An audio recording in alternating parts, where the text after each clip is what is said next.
Jim Jordan did not give the NPR CEO even the slightest chance to breathe while grilling her during the House Doge Committee.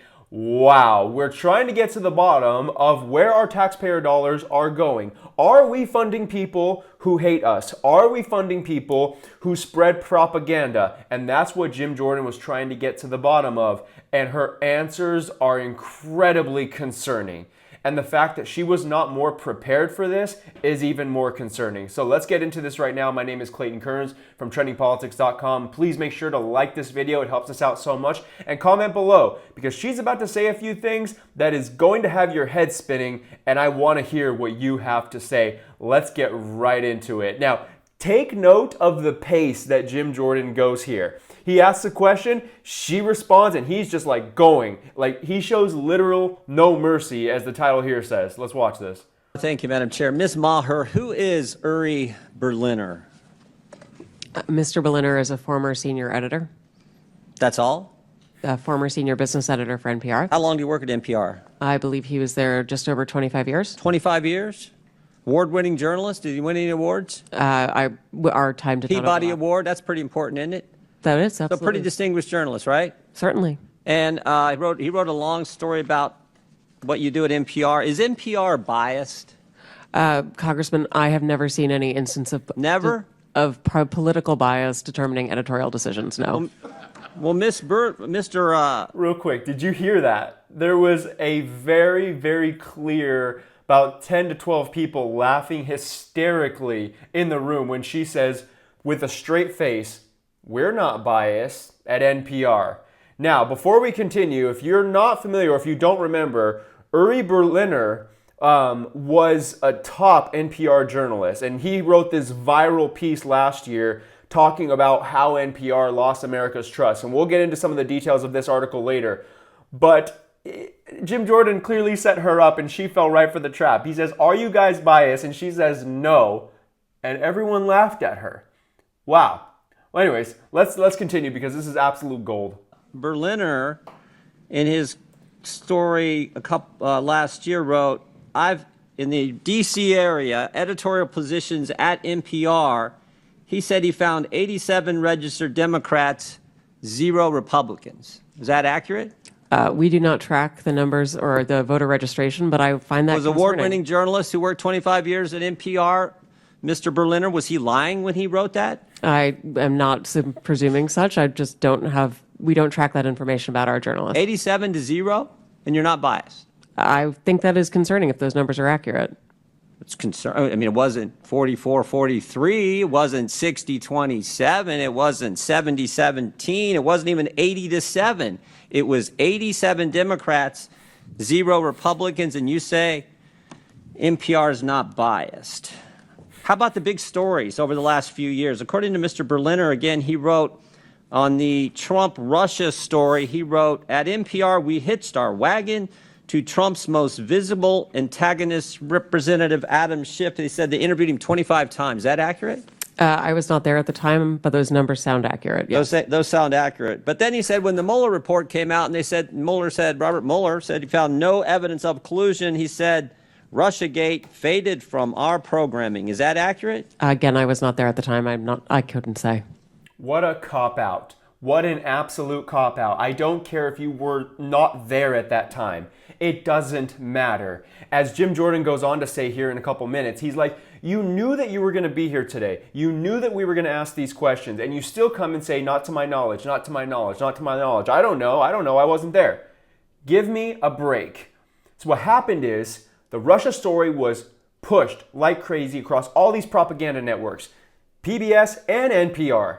And we, the taxpayers, were paying for it. And then it gets debunked, and then they don't even care about it anymore. They don't sit there and say, wow, what a travesty of propaganda. Like, this was just hugely wrong, and we're very sorry for pushing this. Did they ever say that? No, absolutely not. Because they don't care about the truth. They care about propaganda, and this is why we need to cut their funding ASAP. You couldn't say? I was not at NPR at the time. You didn't prepare for that? You knew we were going to ask you about this guy, didn't you? It's come up like 6,000 times already in the hearing. I just couldn't say whether it faded from our coverage, sir. How about this story? October 2020, the New York Post had the Hunter Biden laptop story, And one of those editors, I guess one of those 87 Democrat editors, said this: we don't want to waste our time on stories that are not really stories. We don't want to waste the listeners' and readers' times on stories that are just pure distractions. Was that a pure distraction story? Our current editorial leadership believes that that was a mistake, as do I. Yeah, the whole country knows that was a mistake. Definitely impacted the election, or I think it certainly impacted the election. How about... This is what always happens with the left. It's always like, yeah, that was probably a mistake 5 years ago when we, spiked that story about Hunter Biden. But hey, what are we going to do? There's nothing we can do about it now. Yeah, because the damage is already done. The damage is already done because the propaganda was already spread. Millions of people were already deceived. I still have friends and family to this day who believes that Russia helped Trump win the 2016 election. I still have family members to this day believe that the Hunter Biden laptop was Russia misinformation. All garbage, all BS, all lies. Yet this woman can just smugly sit there and say, yeah, that was a mistake. Next. This is what's wrong. And if you think that we, the people, should defund NPR, please comment below. Let me know. Comment below, defund NPR, if you think that our American taxpayers should stop going to this organization. About the COVID origin story, that's a pretty big story too, right? Mr. Berliner said, we became fervent members of the team natural origin, even declaring that the lab leak was debunked by scientists. Turns out, though, the lab leak is what most people think actually caused the COVID virus.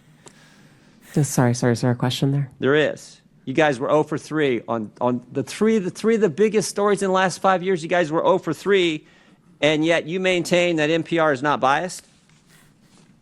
Congressman, I do not believe we are politically biased. No, we are a nonpartisan organization. Nonpartisan organization. What's happened to your listeners over the last 5 years? Went up, down, or stayed the same? It has gone up and down and is now going back up. Well, I thought 5 years ago it was at 60 million. And you said in your opening statement, I think 43 million. That's correct. So 43 million now, and it was at 60 million 5 years ago. I can do some math. That looks like it went down. And is now going back up. It's now going back up? Yes, it is. How much has it went back up? It's gone up a couple of millions over the past years. So you went from 60 million to 41 million. Now you're back up to 43 million. In a year's time, I'm very proud of that growth, sir. Okay, you're proud. Okay, so the husband comes home from the bank.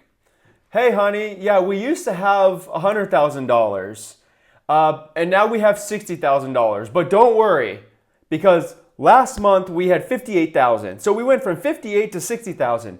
The wife's going to look at the husband and say, yeah, but we used to have 100,000. What did you do with the rest of that money? No. Don't worry, honey.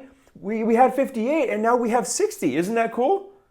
This woman is just playing mental gymnastics with people. Oh, the numbers are going back up. Yeah, you lost a substantial amount of your subscriber base because nobody trusts you anymore. This is insane. This is why we need to defund these people. Proud of that growth. Okay. But over 5 years, it's went down 18 million. That is correct, sir. Okay. Should taxpayers subsidize NPR? I believe that taxpayers subsidize local stations, sir. That is the vast majority of where I thought you said you got 11 million from Corporation of Public Broadcasting, which is taxpayer funded directly to you, right? That is to support the public and radio. And then local stations get it from the Corporation for Public Broadcasting, right? They get taxpayer 100 money. million that goes to the local 100 million goes to local stations, and then those local stations buy back programming and content from you. So that money goes to the local stations, comes back to you, gets routed through the local stations, all taxpayer money. Those fees are actually based on private donations rather than on federal funding. Well, we all know money's fungible, so some of it gets put in there. Certainly, we could agree that money is fungible. What? More money for less listeners. You fired the guy who pointed all this out, who said that you were so biased to the left that you lost listeners, which is exactly happening, and you're here maintaining that, you need to continue to get taxpayer money. I did not fire Mr. Berliner, sir. Okay, the guy that left after all that. Understand. Are you fundraising off today's hearing?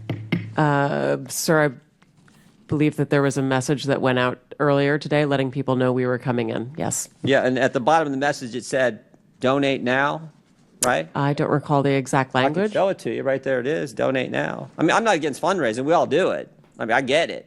But it's, I assume this fundraising thing is probably going to all the left listeners who are subsidized content by the taxpayers, and that's the gentleman's time is expired. That's the rub. That is the problem. That is the problem, Mr. Jordan. So, as I said, I personally believe that Doge and the people there should just completely strip all the funding. of NPR and PBS and all these. So let's go through a couple. If you guys don't remember this story, it was absolutely massive last year.